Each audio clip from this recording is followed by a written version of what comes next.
जय श्री कृष्णा। राधे राधे। आज हम अध्याय 9 पढ़ेंगे। यह अत्यंत गोपनीय विज्ञान सहित विज्ञान, दोष दृष्टि रहित तेरे लिए तो मैं फिर अच्छी तरह से कहूँगा, जिसको जानकर तू अशुभ से अर्थात जन्म मरण रूप संसार से मुक्त हो जाएगा।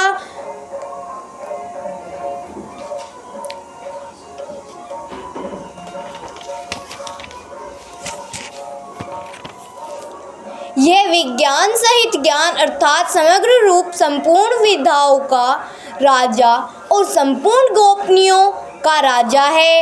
यह अति पवित्र तथा अति श्रेष्ठ है और इसका फल भी प्रत्यक्ष है। यह धमनीय है। हे प्रार्थना, इस धर्म की महिमा पर श्रद्धा न रखने वाले मनुष्य मुझे प्राप्त न होकर मृत्यु रूप संसार के मार्ग में लौटते रहते हैं, अर्थात बार बार जन्मते मरते रहते हैं। यह संसार मेरे निराकार स्वरूप से व्याप्त है। संपूर्ण प्राणी मुझ में स्थित हैं, परंतु मैं उनमें स्थित नहीं हूँ तथा वे प्राणी भी मुझ में स्थित नहीं है। मेरे इस ईश्वर संबंधी योग को देखा। संपूर्ण प्राणियों को उत्पन्न करने वाला और प्राणियों का धारण भरण पोषण करने वाला मेरा स्वरूप उन प्राणियों में स्थित नहीं है। बर्फ में जल की तरह संसार में सत्ता है। रूप में एक शम शांत सद्गन और आनंदगन परमात्मा तत्व परिपूर्ण है। उस अभिव्यक्त संता में तो यह तथा वह ये 4 विभाग नहीं है। जैसे सब जगह विचरने वाली महान वायु नित्य ही आकाश में स्थित रहती है, ऐसे ही संपूर्ण प्राणी मुझ में ही स्थिर रहते हैं, ऐसा तुम मान लो। हे कुंती नंदन, कल्पों का अध्यश्रय होने पर संपूर्ण प्राणी मेरी प्रकृति को प्राप्त होते हैं और कल्पों के आदि में भी फिर उनकी रचना करता हूँ। प्रकृति के वश में होने से स्वतंत्र हुए इस संपूर्ण प्राणी समुदाय की मैं अपनी प्रकृति को वश में करके बार बार रचना करता हूँ। हे धनंजय, उन सृष्टि रचना आदि कर्मों में अनासक्त और उदासीन की तरह रहते हुए मुझे वे कर्म नहीं बांधते। मूर्ख लोग मेरे संपूर्ण प्राणियों के महान ईश्वर रूप श्रेष्ठ भाव ने जानते हुए मुझे मनुष्य शरीर के आश्रित मानकर अर्थात साधारण मनुष्य मानकर मेरी अवज्ञा करते हैं। भगवान से बड़ा कोई ईश्वर नहीं है, वे सर्वपारी हैं, परंतु अज्ञानी मनुष्य उन्हें स्वरूप से नहीं जानते। वे अलौकिक भगवान को भी अपनी तरह अलौकिक मानकर उनकी अवहेलना करते हैं और नाशवान शरीर संसार की सत्ता मानकर भोग तथा संग्रह में लगे रहते हैं। जो असुरी, राक्षसी और मोहिनी प्रकृति का ही आश्रय लेते हैं, ऐसे अविवेकी मनुष्यों की सब आशाएं व्यर्थ होती है, सब सुकर्म व्यर्थ होते हैं और सब ज्ञान व्यर्थ होते हैं, अर्थात उनकी दशाएं कर्म और ज्ञान सत्फल देने वाले नहीं होते। परंतु हे प्रथानंदन, देवी प्रकृति के आश्रित अन्य मन वाले महात्मा लोग मुझे संपूर्ण प्राणियों को आदि और अविनाशी समझकर मेरा भजन करते हैं। निरंतर मुझ में लगे हुए मनुष्य दृढ़व्रती होकर लगन पूर्वक साधन में लगे हुए और प्रेम पूर्वक कीर्तन करते हुए तथा मुझे नमस्कार करते हुए निरंतर मेरी उपासना करते हैं। भक्त जो कुछ कहता है वह सब भगवान का ही कीर्तन होता है। वह जो कुछ क्रिया करता है वह सब भगवान की ही सेवा होती है। उसकी संपूर्ण लौकिक और पारमार्थिक क्रियाएं केवल भगवान की प्रसन्नता के लिए ही होती है। दूसरे साधक ज्ञान यज्ञ के द्वारा एक ही भाव से मेरा पूजन करते हुए मेरी उपासना करते हैं और दूसरे भी कई साधक पृथक मानकर चारों तरफ मुख वाले मेरे विराट रूप की अर्थात संसार को मेरा विराट रूप मानकर सेव्य सेवक भाव से मेरी अनेक प्रकार से उपासना करते हैं। क्रतु मैं हूँ, यज्ञ मैं हूँ, स्वर्धा मैं हूँ, औषध मैं हूँ, मंत्र भी मैं ही हूँ और गत्र भी मैं हूँ, अग्नि में हूँ और हवन रूप क्रिया भी मैं ही हूँ। जानते योग्य पवित्र ओंकार तृणदेव क्षमावेद और युजुर्वेद भी मैं ही हूँ। इस संपूर्ण जगत का पिता धाता माता पितामह गति भ्राता प्रभु साक्षी निवास आश्चर्य उत्पत्ति प्रलय स्थान निदान अविनाशी बीज भी मैं ही हूँ। हे अर्जुन, मैं ही सूर्य रूप से तपता हूँ, मैं ही जल को ग्रहण करता हूँ और फिर उस जल को मैं ही वर्षा रूप से बरस देता हूँ।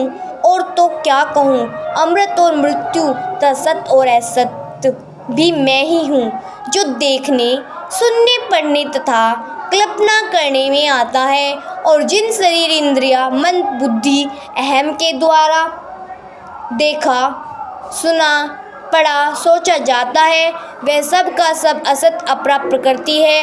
परंतु जो देखता सुनता पढ़ता सोचता जानता वह मानता है वह सत्य प्राप्त प्रकृति है। भगवान कहते हैं कि सत्य भी मैं ही हूँ और असत्य भी मैं ही हूँ।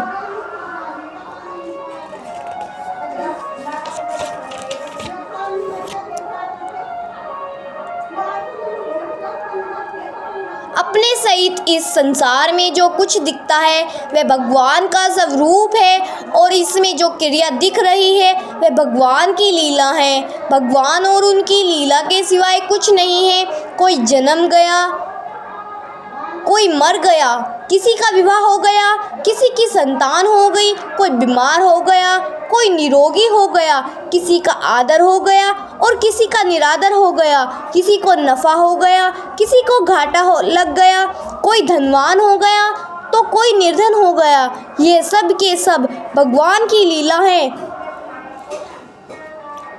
तीनों वेदों में कहे हुए सकाम अनुष्ठानों को करने वाले और सोमरस को पीने वाले जो पाप रहित मनुष्य यज्ञों को प्रार्थना करते हैं पवित्र इंद्रलोकों को प्राप्त करके वहाँ स्वर्गलोक के देवताओं दिव्य भोगों को भोगते हैं।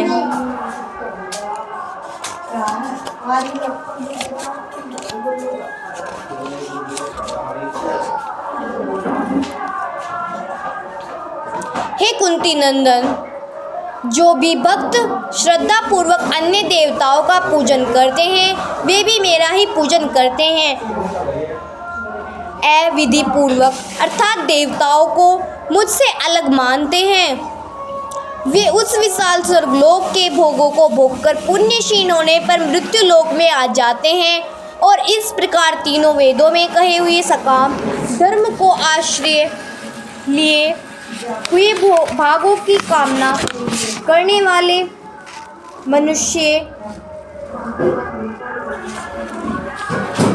अवगण मन को प्राप्त होते हैं।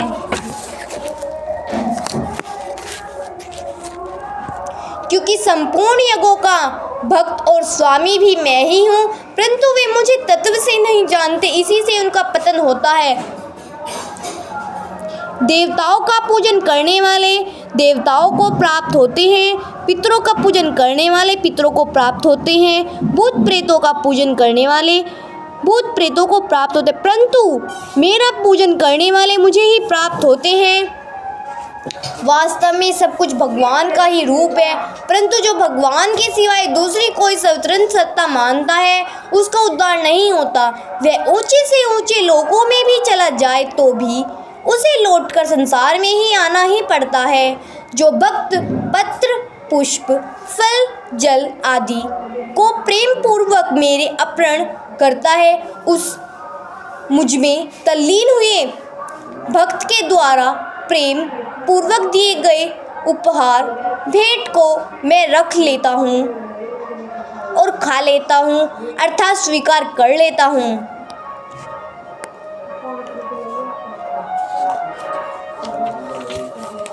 हे कुंती नंदन, तू जो कुछ करता है, जो कुछ भोजन करता है, जो कुछ यज्ञ करता है, जो कुछ दान देता है और जो कुछ तप करता है, वह सब मेरे अर्पण कर दे।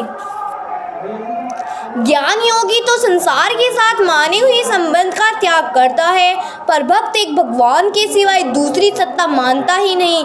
इसलिए ज्ञान योगी पदार्थ तथा क्रिया का त्याग करता है और भक्त पदार्थ तथा क्रियाओं को भगवान के अर्पण करता है, अर्थात उनको अपना नहीं मानकर भगवान का और भगवत स्वरूप मानता है। वास्तव में भक्त अपने आप को ही भगवान के समर्पित कर देता है। स्वयं समर्पित होने से उसके द्वारा होने वाली संपूर्ण अलौकिक पारमार्थिक क्रियाएं भी स्वाभाविक भगवान के समर्पित हो जाती है। इस प्रकार कर्म बंधन से और शुभ और अशुभ संपूर्ण कर्मों से फलों से तू मुक्त हो जाएगा। ऐसे अपने सही सब कुछ मेरे अर्पण करने वाला और सबसे सर्वथा मुक्त हुआ तू मुझे प्राप्त हो जाएगा। मैं संपूर्ण प्राणियों में समान हूँ, न तो कोई मेरा द्वेषी है और न कोई मेरा प्रिय, परंतु जो प्रेम पूर्वक मेरा भजन करते हैं वे मुझ में हैं और मैं भी उनमें हूँ। अगर कोई दुराचारी से दुराचारी भी अन्य भक्त होकर मेरा भजन करता है तो उसको साधु ही मानना चाहिए, कारण कि उसने निश्चित अपनी बहुत अच्छी तरह कर लिया है।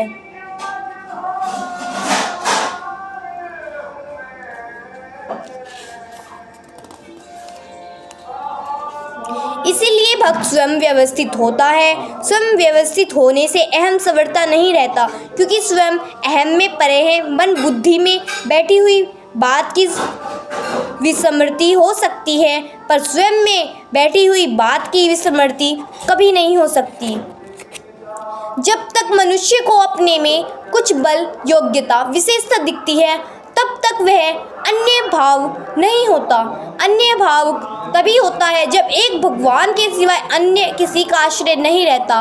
वह तत्काल धर्म का हो जाता है और निरंतर रहने वाली शांति को प्राप्त हो जाता है। हे कुंती नंदन, मेरे भक्त का पतन नहीं होता, ऐसी तुम प्रतिज्ञा करो। भगवान अर्जुन को प्रतिज्ञा करने के लिए कहते हैं, क्योंकि भक्ति की प्रतिज्ञा भगवान भी टाल नहीं सकते। भक्ति भगवान की कमजोरी है। जय श्री कृष्णा। राधे राधे।